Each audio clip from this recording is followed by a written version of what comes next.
সাংবাদিক ইলিয়াস হোসেনের গণমাধ্যম বাংলা এডিশন বন্ধ করে দিয়েছে বর্তমান সরকার, তার নিবন্ধন বাতিল করে দিয়েছে। অথচ এই নিয়ে বাংলাদেশের অন্য কোনো গণমাধ্যম একটা রিপোর্ট ছাপাইল না, একটা কথা বলল না, সবাই চুপ। এই প্রবাসী সাংবাদিক ইলিয়াস হোসেনের পত্রিকা বাংলা এডিশনের নিবন্ধন বাতিল করে দিয়েছে সরকার।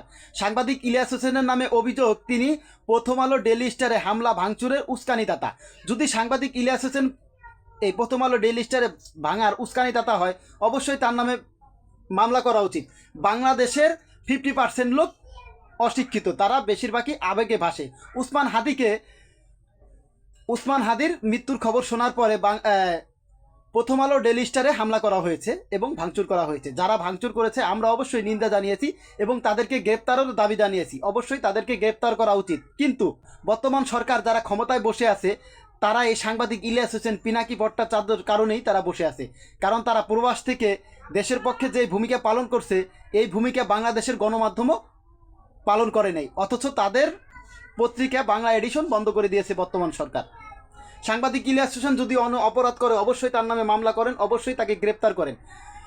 প্রথম আলো এবং ডেইলি স্টার যখন হামলা করা হয়েছে, তখন প্রশাসন কোথায় ছিল? তারা কেন বাধা দিল না? প্রথম আলো ডেইলি স্টার ভাঙার পরে কেন প্রশাসন গেল? এটাই এখন সবচেয়ে বড় প্রশ্ন। সাংবাদিক ইলিয়াস হোসেন অপরাধ করলে অবশ্যই তাকে গ্রেপ্তার করতে হবে, কিন্তু তার ব্যবসা প্রতিষ্ঠান বন্ধ করে দেওয়ার এখতিয়ার কি এই সরকার রাখে?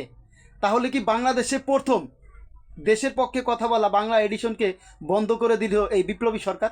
এটাই এখন সবচেয়ে বড় প্রশ্ন। তথ্য মন্ত্রণালয় বর্তমানে দায়িত্বে আছে রেজওয়ানা রিন্তি। আপনাদের প্রতি আমাদের আহ্বান, 24 ঘন্টার ভিতরে বাংলা এডিশন নিবন্ধন ফিরিয়ে দিবেন এবং প্রথম আলো ডেইলি স্টারের নিরাপত্তার ব্যবস্থা আপনারা করবেন, বাংলা এডিশনের নিরাপত্তার ব্যবস্থা আপনারা করবেন। বাংলাদেশের 18 কোটি মানুষের নিরাপত্তার ব্যবস্থা যদি আপনারা নাই করতে পারেন, তাহলে আপনারা ক্ষমতায় কেন বসে আছেন? আপনারা ক্ষমতা থেকে চলে যান।